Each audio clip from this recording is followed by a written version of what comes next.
Hola, ¿qué tal? La Gran Comisión 4. ¿Quiénes somos enviados? Somos enviados seres humanos creados a la imagen de Dios y, en segundo lugar, somos enviados pecadores. El ser humano es pecador por tres vías. Somos pecadores, en primer lugar, por naturaleza, es decir, el pecado heredado, también llamado pecado original, que se transmite de padres a hijos. En segundo lugar, somos pecadores por imputación, puesto que Dios nos imputa directamente a cada uno de nosotros el pecado de Adán, quien era nuestro representante. Y en tercer lugar, somos pecadores, ahí no nos cabe duda, por práctica. Todos practicamos o caemos en pecado de vez en cuando. Así que Dios envía a proclamar el Evangelio por todo el mundo a seres humanos creados a su imagen y semejanza y que además somos pecadores. El ser humano fue creado perfecto, pero por el pecado devino en imperfecto. El creyente sigue siendo pecador y aún así es enviado por Dios a proclamar el Evangelio por todo el mundo. Imaginaos a un preso con un grillete en su tobillo, una cadena y una pesada bola de hierro. El creyente debe cumplir la gran comisión arrastrando las consecuencias del pecado, que no lo incapacitan, pero sí dificultan su misión. Dios lo sabe y nos ayuda en nuestra debilidad. Ahora, ¿hasta qué punto está limitado el hombre? ¿Hasta qué punto el pecado nos limita en el cumplimiento de la Gran Comisión? En teología se habla de la depravación total del hombre. Depravación total del hombre. Depravar significa viciar, adulterar, pervertir. Y lo que nos interesa, el calificativo total, la depravación total. Total significa que todos los hombres, sin que falte ninguno, está contaminado, afectado por el pecado. Y total también significa que todas las áreas del ser humano, de su cuerpo, de su alma, de su intelecto, de sus emociones, de su voluntad, también están afectadas por el pecado. Ahora, total no significa que todos los hombres hayan alcanzado el nivel máximo de depravación que pueden alcanzar, ni que todos tengan el mismo nivel de depravación, ni que todas las áreas del ser humano hayan alcanzado un mismo nivel de depravación. Y tampoco significa que el ser humano depravado no pueda realizar cosas buenas, obras buenas. Por lo tanto, en medio de nuestras limitaciones, los seres humanos afectados por el pecado y por sus consecuencias, somos responsables de llevar a cabo la Gran Comisión. En teología también se dice que el hombre murió a consecuencia del pecado. Romanos 6:23 dice que la paga del pecado es muerte. Y, por ejemplo, Efesios 2:5 nos dice que estando nosotros muertos en delitos, y dice el versículo 1, muertos en delitos y pecados, nos dio vida juntamente con Cristo, por gracia habéis sido salvados. ¿Qué significa eso de muerte? Que el hombre está muerto. En la Biblia, cuando se habla de muerte, siempre significa separación. Separación. Nunca un cadáver insensible, incapaz de reaccionar. Por ejemplo, Cuando se habla de la muerte física, se refiere a la separación del cuerpo y del alma. Cuando el alma abandona el cuerpo muere. Cuando se habla de muerte espiritual, significa la separación de Dios. Y cuando se habla de muerte eterna, significa separación de Dios eternamente en el infierno. Muerte en la Biblia siempre significa separación y nunca se refiere a un cadáver insensible, incapaz de reaccionar. Así, en Romanos 6:23, cuando dice la paga del pecado es muerte, se refiere a las consecuencias del pecado, a la muerte física, a la muerte espiritual y a la muerte eterna, a las tres. Pero cuando en Efesios 2:5 dice que estando muertos en delitos nos dio vida juntamente con Cristo, por gracia habéis sido salvados, nos está hablando de la muerte eterna en el infierno. Así que en la Biblia, muerte siempre es separación y no un cadáver insensible, incapaz de reaccionar. Quizás podamos entenderlo mejor por asimilación. Suponiendo que el pecado afectó a todas las áreas del ser humano, al cuerpo, lo mismo que al alma, lo mismo que al intelecto, a las emociones y a la voluntad, y debió de ser así, podemos entender mejor de qué manera afectó a nuestra alma, que es invisible, viendo cómo afectó a nuestro cuerpo, que es visible. ¿Y cómo el pecado afectó a nuestro cuerpo? Pues el pecado afectó al cuerpo, creado por Dios perfecto, de manera que ahora tenemos dolores. Cuando yo me levante de aquí, diré, ¡ay! Mi cuerpo se enferma, mi cuerpo se muere, y eso es consecuencia del pecado. De la misma manera, el alma está afectada por el pecado. El alma se enferma como consecuencia del pecado y es imperfecta como el cuerpo. Más concretamente, ¿cómo afectó el pecado al ser humano? ¿Cómo lo afecta? De manera general, el pecado afectó a la imagen de Dios en el hombre, desdibujándola, desfigurando esa imagen que Dios había puesto en el hombre. Concretamente, en la mujer, el pecado afectó de la siguiente manera. Dice en Génesis 3:16.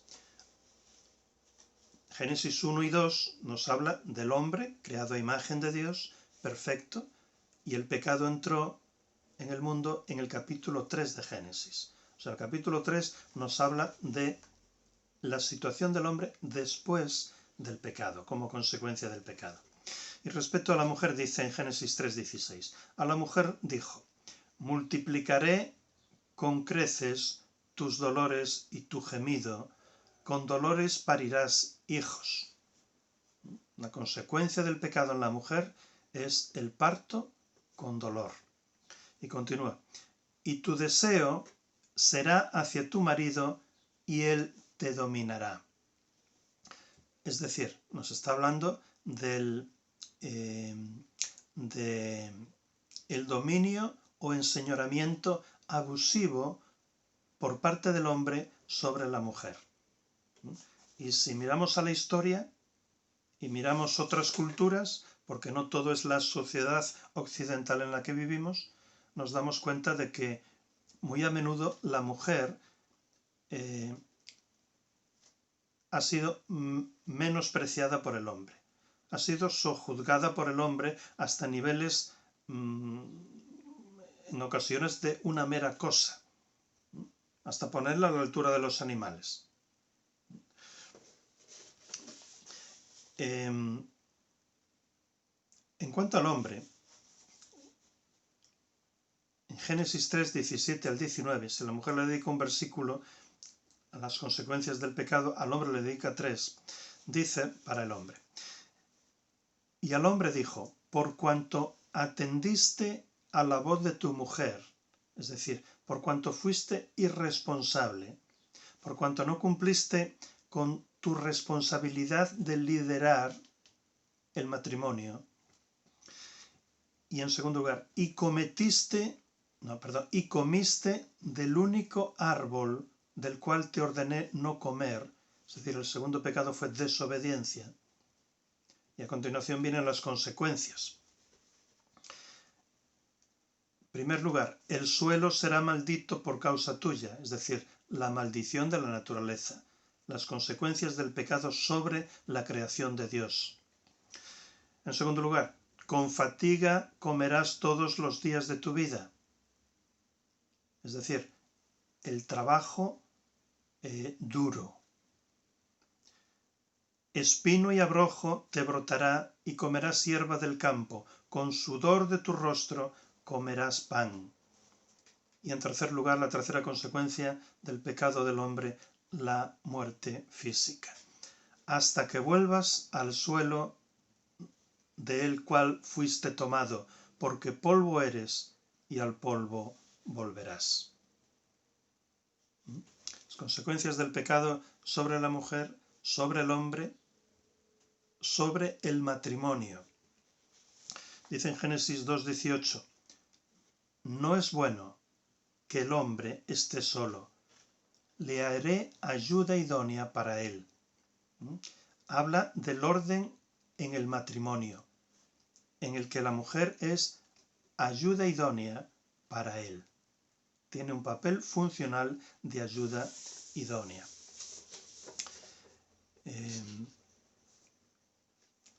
En Génesis 3:16 nos dice, tu deseo será para tu marido y él se enseñoreará de ti.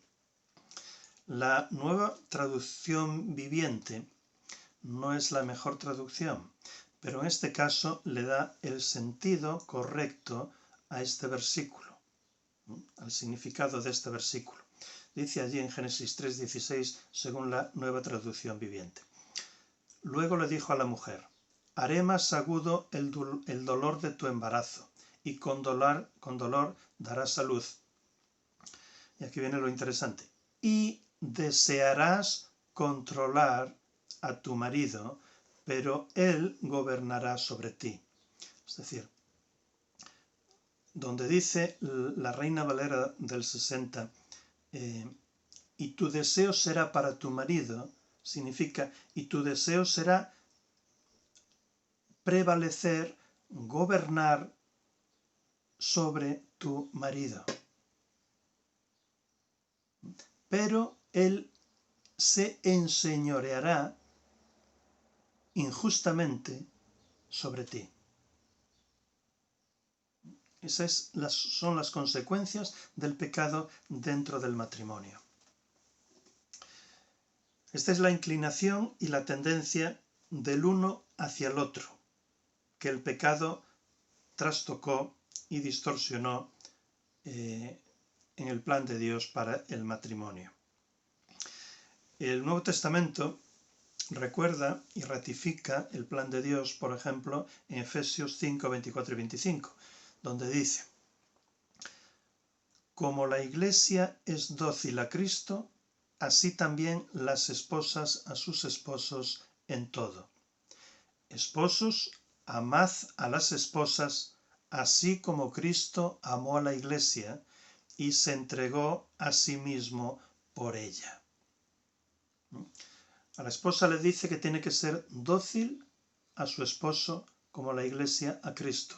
Y al esposo le dice que tiene que amar a la Iglesia, así como Cristo amó a la Iglesia y se entregó dando su vida por ella.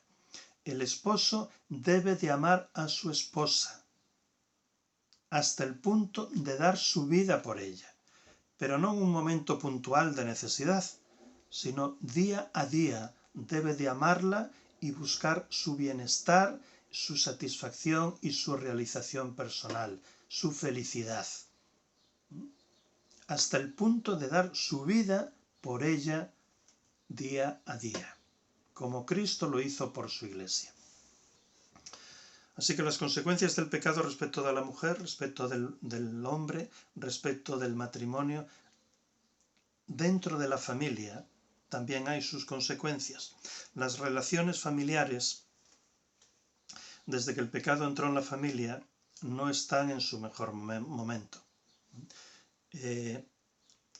Infidelidades, es decir, adulterios, divorcios, aborto, familias desestructuradas, donde los padres exasperan a los hijos, donde los hijos desobedecen a los padres, etcétera, etcétera. En cuanto a la sociedad, por último, decir que el pecado también enfermó a la sociedad. No hay más que levantar la vista y mirar al mundo como está. Así que esas son las consecuencias del pecado, de manera concreta, sobre la mujer, sobre el hombre, sobre el matrimonio, sobre la familia, sobre la sociedad. Ahora, los creyentes tenemos también la misma naturaleza pecaminosa, pero estamos en un proceso de santificación en el que nos vamos pareciendo cada vez más a Cristo, en el que el hombre espiritual, el nuevo hombre, debe de prevalecer cada vez más sobre el hombre carnal, sobre el viejo hombre. Aplicación. ¿Quiénes somos enviados? Somos enviados seres humanos creados a imagen de Dios y pecadores, que arrastramos las consecuencias del pecado, que tenemos nuestras limitaciones, pero dentro de esas limitaciones tenemos que llevar a cabo la gran comisión. Los ancianos no son perfectos, los obreros no son perfectos, los misioneros no son perfectos, ningún cristiano es perfecto, sino que todos somos pecadores y tenemos nuestras limitaciones. Pero tal como somos, somos enviados. A pesar de nuestros pecados, en medio de nuestras imperfecciones y limitaciones, y arrastrándolas, tenemos que llevar a cabo la gran comisión. Así pues, somos enviados seres humanos creados a imagen de Dios y pecadores, pero en tercer lugar, redimidos. Seres humanos creados a imagen de Dios, pecadores, pero redimidos. En el Nuevo Testamento hay tres palabras griegas que son muy descriptivas y visuales, que se traducen por redención. Ágora es una palabra española y griega que significa la plaza del pueblo donde se celebraba el mercado.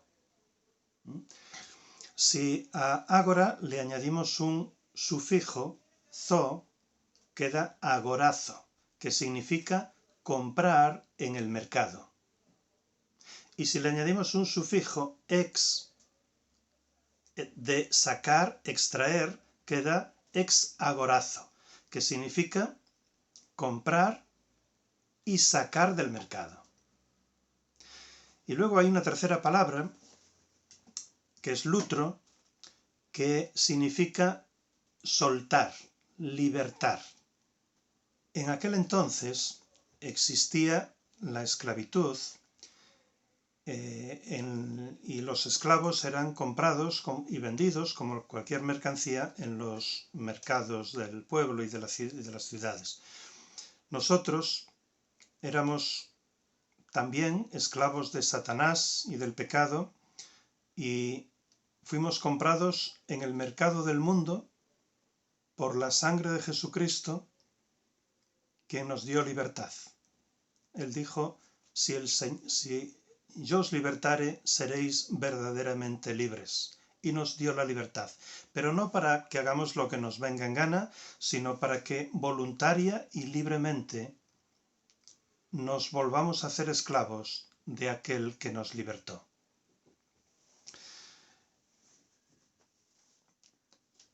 Había ocasiones en que los esclavos estaban tan bien integrados en la familia, crecían con los hijos del amo, eran muy queridos y estimados, y en ciertas ocasiones el amo les daba la libertad. Y a veces el esclavo cogía un punzón y horadaba el lóbulo de su oreja, en señal de esclavitud perpetua con aquel amo. La redención se puede resumir en tres ideas básicas. Somos redimidos de algo, somos redimidos por algo y somos redimidos para algo. Somos redimidos de la esclavitud del pecado y de Satanás. Somos redimidos por la sangre de Jesucristo, quien pagó el precio, la pena de muerte en nuestro lugar, y somos redimidos para la libertad. Pero ahora que somos libres, somos llamados a voluntariamente hacernos esclavos de aquel que nos libertó, de aquel que nos redimió. Aplicación. ¿Quiénes somos enviados? Somos enviados seres humanos creados a imagen de Dios, pecadores, pero redimidos. Esclavos voluntarios, que además estamos en un proceso de santificación y a quienes les espera una vida eterna, gloriosa, en el cielo con el Señor Jesucristo. Hermanos, somos siervos, mejor dicho, somos esclavos, sin derechos. No tenemos derechos sobre nada ni nadie. Simplemente somos esclavos enviados al mundo para proclamar el Evangelio de salvación del Señor Jesucristo. Eso es lo que somos. En cuarto lugar, también somos hijos de Dios y ciudadanos del cielo, y como tales somos enviados a proclamar la gran comisión. Y pasamos directamente a la aplicación. En primer lugar, somos hijos. El cristiano es hijo del Padre y como tal tiende a parecerse a Él.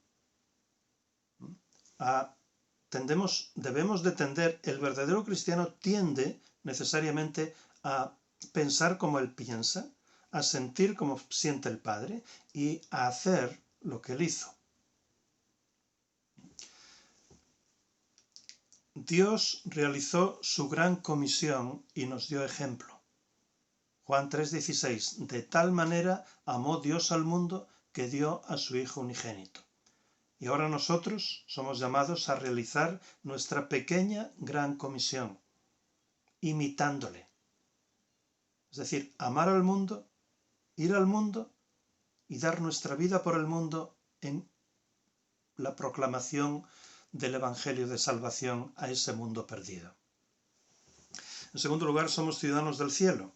Somos ciudadanos del mundo temporalmente, pero sobre todo somos ciudadanos del cielo permanentemente.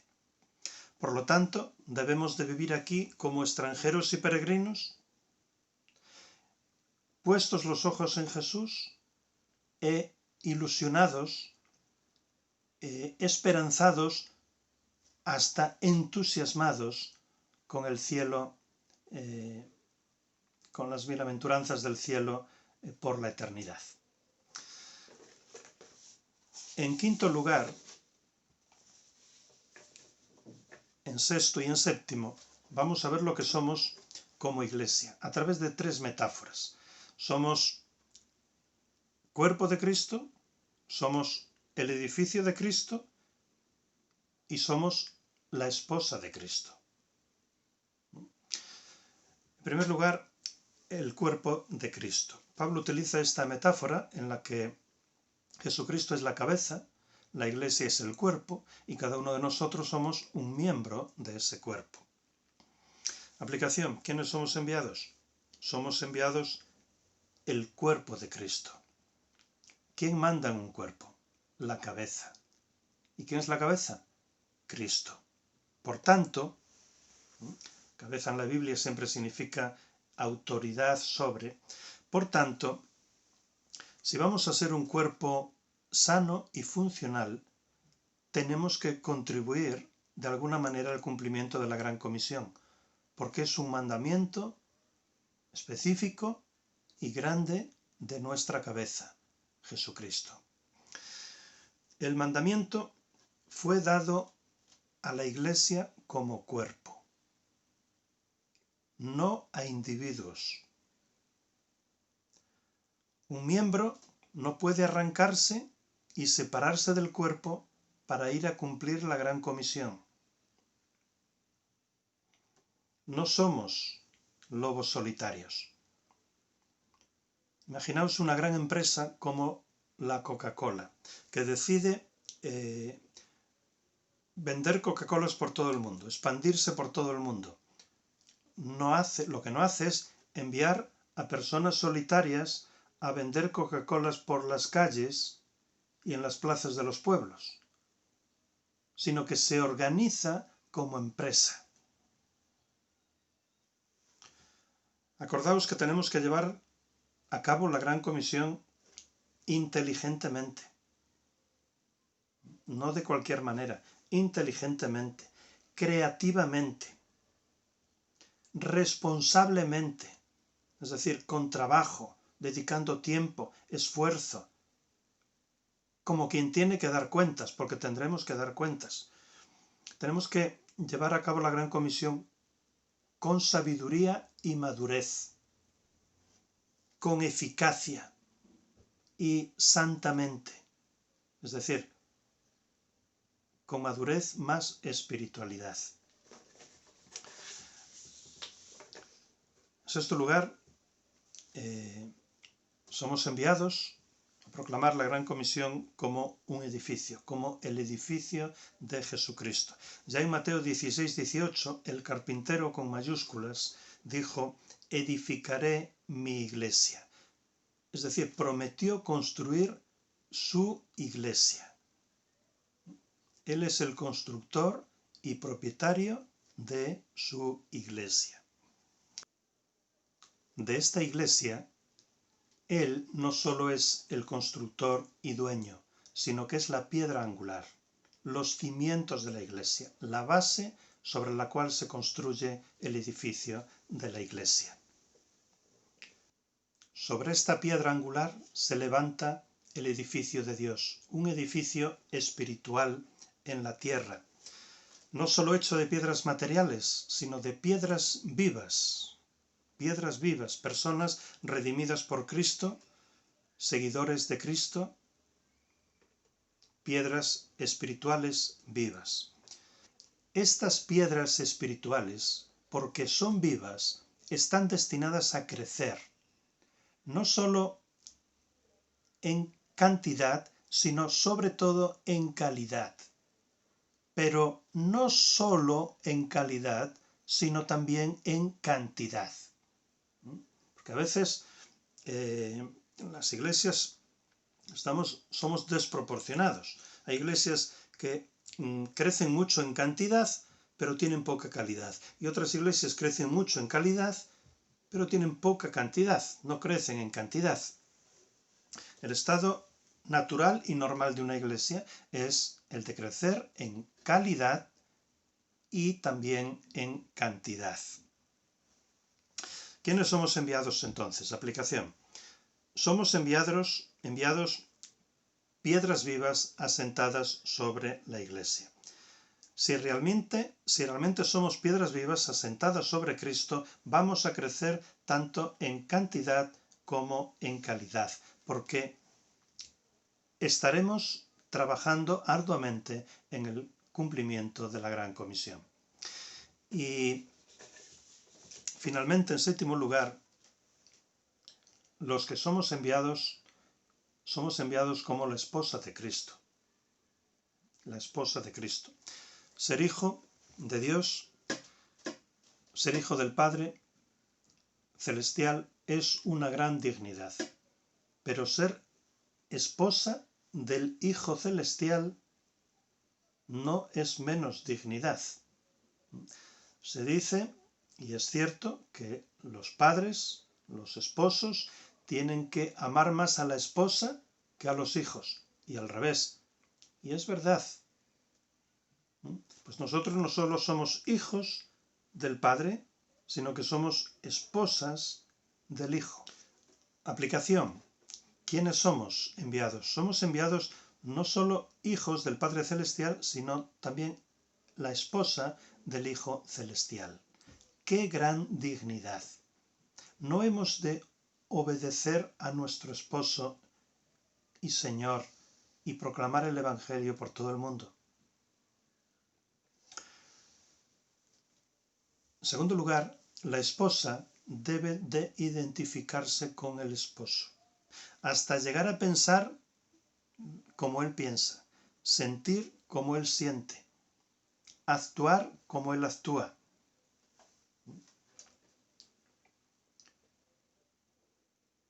El Señor Jesucristo amó al mundo y vino al mundo y dio su vida por el mundo. Nosotros, como la esposa de Cristo, siguiendo su ejemplo, hemos de ir al mundo, hemos de amar al mundo y hemos de dar nuestra vida por el mundo. Resumiendo, hemos visto, ya para terminar, resumiendo lo que hemos visto en las últimas predicaciones, hemos visto quién es el que nos envía, quiénes somos los enviados, acabamos de verlo, y veremos próximamente cómo somos enviados. Dentro de quiénes somos enviados, hemos visto que somos enviados hijos de Dios creados a su imagen y semejanza, pecadores, con todas las limitaciones que arrastra el pecado, redimidos, hijos de Dios. En quinto lugar, somos el cuerpo de Cristo, somos el edificio de Cristo y finalmente somos la esposa de Cristo. Que se pueda decir de mí lo que se dijo del Señor, que de tal manera amó Antonio al mundo que dio su vida por el mundo.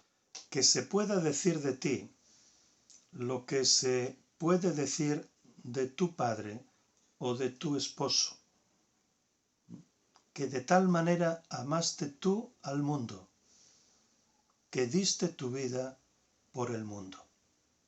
Esa es la gran comisión. Amén y hasta mañana.